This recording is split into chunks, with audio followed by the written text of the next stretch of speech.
Hello दोस्तों, welcome to my new blog. और जैसा आपने पिछले ब्लॉग में देखा कि मैं बच्चों के उठने से आधे घंटे पहले उठ जाती हूँ ताकि मैं बाकी के दिन भर के काम की प्लानिंग कर सकूं। कौन सा काम मुझे कैसे करना है, क्योंकि आदित्य के यूटी खत्म हो चुके हैं तो 2 दिन छुट्टियां हैं। वो घर पे ही है, लेकिन उसकी तबीयत कुछ ठीक नहीं है। उसे रात को हाई फीवर आ गया था। मेडिसिन थी मेरे पास, लेकिन बच्चों की मेडिसिन जो सिरप या ड्रॉप होती है वो एक बार खुल जाती है तो फिर उसका असर बहुत कम हो जाता है, भले उसकी एक्सपायरी क्यों ना हो। तो बस आदित्य तो बैठ के आराम कर रहा है, तब तक मैं लगा रही हूँ पोछा, क्योंकि छोटा बेटा अभी सो रहा है। बच्चे जब बीमार होते हैं ना तो बिल्कुल भी मन नहीं लगता है। आदि की तबीयत इतनी ज्यादा खराब है कि वो बैठ भी नहीं पा रहा है, हाई फीवर हो चुका था उसे।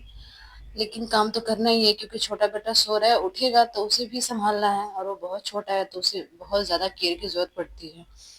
तो मैं कोशिश कर रही हूँ कि उसके उठने से पहले पहले मैं पोछा वगैरह लगा के सारे रूम को साफ कर लूँ, रेडी कर लूँ। और मेरे दिन की शुरुआत ही होती है साफ सफाई से। उठते पहले मैं किचन में जाती हूँ, एक्स्ट्रा बर्तन जो होते हैं उनको साफ करना, गैस चूल्हा साफ करना। और उसके बाद मैं लगाती हूँ अच्छी से झाड़ू पूरे घर में, ताकि जब मैं पोछा लगाऊं तो मुझे कोई भी डस्ट वगैरह ना मिले। और पोछा मैं लगाना पसंद इसलिए करती हूँ पहले बच्चों के उठने से, ताकि जब वो उठें तो फ्लोर एकदम साफ मिले, आराम से वो बिना किसी टेंशन के ना मैं इनको फ्लोर पे छोड़ता हूँ, खेलते रहे, कोई टेंशन नहीं है। तो बस मैं इसलिए पोछा लगा लेती हूँ पहले। तो मैं पोछा लगा के नहा धो के रेडी हूँ। और मैं आदि को भेज रही हूँ वॉशरूम की जाओ हाथ मुंह धो लो, ब्रश करो, तब तक मैं ब्रेकफास्ट बना लेती हूँ। और हाँ, छोटा अभी सो रहा है। शायद इसे भरोसा है कि जब मैं जागूंगा तो माँ मेरे लिए बिल्कुल लड़ी रहेगी, मुझे संभालने के लिए सारे काम से एकदम फ्री। इसीलिए वो सो रहा है। और ये मेरे लिए सबसे बड़ा इनाम रहेगा, क्योंकि जब वो सोता है ना तो मैं सारे काम बहुत आराम से इजीली कर लेती हूँ। और कोशिश करती हूँ कि शंभू को सोने से पहले पहले ये सारे काम खत्म कर लूँ। जब वो उठे तो मैं सिर्फ उसको संभालूं, उसे देखूं, उसको केयर करूं, दोनों बच्चों के साथ टाइम स्पेंड करूं। तो बहुत जरूरी है कि जब काम आपके पास ज्यादा हो, ज्यादा काम बढ़ जाए और समय कम हो, तो काम बांट लो, लेकिन ध्यान बंटने मत दो। जहां ध्यान बटा सारे काम खराब हो जाएंगे। इसलिए काम बांटने के साथ साथ फोकस रखो, एकदम ध्यान रखो कि काम अच्छे से हो रहा है कि नहीं। क्योंकि जो हम कर रहे हैं वो पूरे मन से करें, हम अपने बच्चों के लिए करते हैं, तो उसमें प्यार आशीर्वाद बहुत जरूरी है। क्योंकि जब जिंदगी रफ्तार पकड़े तो आप भी लय पकड़ लो, एकदम मस्त होके काम करो, वरना दिन निकल जाएगा और आप पीछे रह जाओगे। तो समय के साथ चलना है, तो हमें तो समय से पहले ही निकलना पड़ता है, ताकि हम 2 कदम आगे रहें टाइम से। इसीलिए मैं जो भी काम करती हूँ कोशिश करती हूँ कि उसका नेक्स्ट स्टेप भी मैं करके रेडी रखूँ, ताकि मुझे नेक्स्ट टाइम के लिए बहुत इजी हो जाए। तो मैं यहाँ ब्रेकफास्ट बना रही हूँ, साथ साथ मूंगफली रोस्ट हो रहा है, एक साइड मेरी इडली का पानी बॉईल हो रहा है, और दूसरी तरफ मैं इडली के बैटर में नमक ऐड करके अच्छे से मिला रही हूँ। और मैं इसमें थोड़ा चीनी भी ऐड करती हूँ, पर्सनली मुझे चीनी बहुत पसंद है इडली और डोसा के बैटर में। तो बस मैं इसको ऐड करके अच्छे से मिला लूंगी, और फिर इसको मैं अच्छे से फ्लेम में रख के स्टीम कर लूंगी।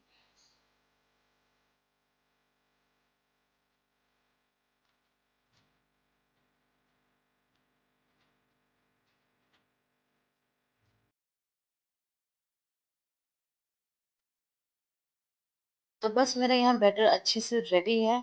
और अब मैं इडली के बर्तन को निकालूंगी और उसमें हल्का सा ऑयल ग्रीस करके सारी फ्लेम में अच्छे से इडली बैटर डाल के उसे मैं गरम जो पानी तकलीन हुआ है उसमें डाल दूंगी, ताकि वो अच्छे से स्टीम हो जाए। इस ब्लॉग में कुछ खास नहीं है, डेली लाइफ जो हम रोज रोज करते हैं, झाड़ू पोछा कपड़े तो हमारे रोज से रहते ही रहते हैं।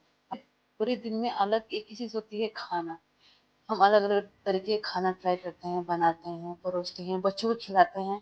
और उनको खाता हुआ देख के जिनको पसंद आ रहा है तो हमें इतना सुकून मिलता है कि चलो हमने जो आज बनाया बच्चों को पसंद आया, उन्हें अच्छा लगा। तो इस ब्लॉग में कुछ खास नहीं है, बस एक माँ का एक आम सा दिन है, एक नॉर्मल लाइफ जो हर रोज थोड़ा थकती है, थोड़ा संभलती है, और रोज थोड़ा और मजबूत बनती है।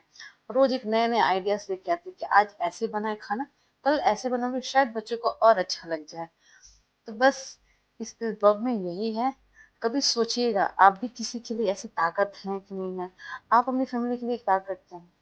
तो बस यहाँ मैं इडली बैटर अपने फ्रेंड्स में डाल चुकी हूँ और अच्छे से इसको लॉक करके अपने पतीले में रखी कटोरी में रख दूँगी, ताकि जो कटोरी उसको अच्छे से होल्ड करके रखती है। मेरे पास इडली का जो बर्तन होता है, पर बर्तन नहीं है मेरे पास। तो बस एक साइड मेरा मूंगफली रोस्ट हुआ और दूसरी साइड मेरा दूध गर्म हो रहा है, और साथ साथ में लंच की प्रिपरेशन भी कर रही हूँ। मैंने सब्जी भी कट कर ली है, और साथ साथ मेरी मूंगफली भी ठंडी हो गई है। तो मूंगफली की चटनी के लिए मैं प्याज लहसुन अदरक पहले से रेडी करके रख चुकी थी। बस मूंगफली ठंडी हुई, उसके छिलके निकाले और डाल चुकी हूँ उसको ग्राइंड करने के लिए। यहाँ मेरा दूध भी गर्म हो चुका है, और अब मैं सब्जी छोंकने जा रही हूँ। बैक टू बैक काम करना पड़ता है, ताकि फटाफट काम हो जाए। एक बार थोड़ा सा भी रेस्ट करने बैठ जाएंगे ना, तो काम रह जाता है। तो बस मैंने यहाँ अपनी सब्जी भी छौंक ली है, जो दोपहर की है। अभी तो हम इडली और चटनी ब्रेकफास्ट करेंगे, मैं और मेरे बच्चे।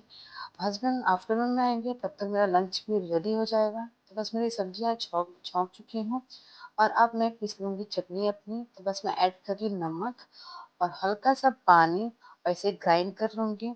और मैं जब भी दाल चावल बनाती हूँ, तो मैं दाल और चावल अच्छे से साफ करके धो के आधे घंटे में ढक देती हूँ। इससे क्या होता है, टेस्ट बहुत अच्छा आता है, और बहुत कम गैस यूज में दाल और चावल जल्दी पक जाते हैं। सुबह उठते मैंने कपड़े लगाते थे धोने के लिए, जो धुल चुके हैं, तो बस उसको निकाल के मैं रख रही हूँ। और कपड़े निकालते वक्त ही मेरी नज़र गमले पे गई, या ध्यान आया कि मुझे चटनी में तड़का लगाना है, तो मुझे कड़ी पत्ता चाहिए। अक्सर मैं कड़ी पत्ता लेना भूल जाती हूँ टाइम से, क्योंकि थोड़ा बाहर साइड में है मेरे गमले, तो वहां जाना मतलब मैं भूल जाती हूँ। बस सामने दिखा और फटाफट मैंने कड़ी पत्ते भी तोड़ लिए, मूंगफली की चटनी में तड़का लगा सकूं। और यहाँ मैंने कपड़े भी डाल दिए, ताकि कपड़े भी टाइमली सूख जाएं, ताकि मैं इनको आयरन करके अच्छे से मैं रख, क्योंकि जो कपड़े सूख जाते हैं ना, वो फोल्ड करके रखना भी एक टास्क लगता है मुझे। बस कपड़े सूख टाइमली फोल्ड करके अच्छे से अपने अपने रख दूंगी। तो बस मैं कपड़े डाल रही हूँ जो सुबह धुल चुके थे। हमारे लाइफ का डेली डेली लाइफ का ना ये बेसिक काम होता है, सुबह उठना, झाड़ू पोछा करना, बर्तन धोना, खाना बनाना, कपड़े धोना।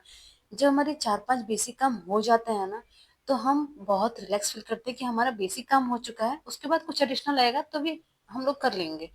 तो बस मेरे कपड़े अच्छे से धुल चुके हैं, डाल चुकी हैं, और एक शिफ्ट की मेरी इडली भी स्टीम हो चुकी है। और मेरा आदि बहुत वेट भी को फीवर भी है। मैं भी कोशिश कर रही कि फटाफट उसको ब्रेकफास्ट खिलाने के बाद उसको मेडिसिन दे दूं। तो बस मैं इडली जो स्टीम हो चुकी है उसको निकाल के अच्छे से मैं हॉटकेस में रख रही हूँ, ताकि वो सॉफ्ट रहे। गर्मी का मौसम है, बाहर रखने बहुत सूख जाता है, ड्राई हो जाता है। तो बस मैं ये सारी इडली निकाल के हॉटकेस में रख चुकी हूँ, और अब सेकंड शिफ्ट की इडली बैटर में डालकर अच्छे से फ्लेम को लॉक कर रही हूँ। और अब रखूंगी इसको स्टीम होने के लिए। सिर्फ 2 शिफ्ट में बनाऊंगी, क्योंकि सिर्फ मुझे और आदि को ही खाना है, और आदि को ही फीवर है, तो ज़्यादा खाना खाएगा नहीं। तो बस इतना ही इडली स्टीम करूंगी, और एक साइड मेरी सब्जी भी ऑलमोस्ट रेडी हो चुकी है। मसालेदार सिंपल सूखी सब्जी बना रही हूँ। और क्योंकि मैं दाल और चावल बनाने से पहले भिगो के रखती हूँ, तो मेरी दाल को भिगोए हुए यहाँ पर हाफ एन आवर हो चुका है। तो अब मैं इसको ट्रांसफर करूंगी कुकर में, ताकि मेरा दाल भी टाइमली बॉईल हो जाए। और यहाँ मेरे सेकेंड शिफ्ट की इडली भी स्टीम हो चुकी है। और अब मैं खाना सर्व करूंगी अपने लिए और आदि के लिए। मेरा शंभू अभी सो रहा है, तब तक हम ब्रेकफास्ट करेंगे, ताकि जब वो उठे तो हम उसके लिए अवेलेबल रहें, उसको एंटरटेन करने के लिए। तो अगर आपको ये छोटा सा प्यारा सा ब्लॉग पसंद आया हो, तो वीडियो को लाइक शेयर सब्सक्राइब ज़रूर कीजिए, कमेंट कीजिए। And thank you so much for watching.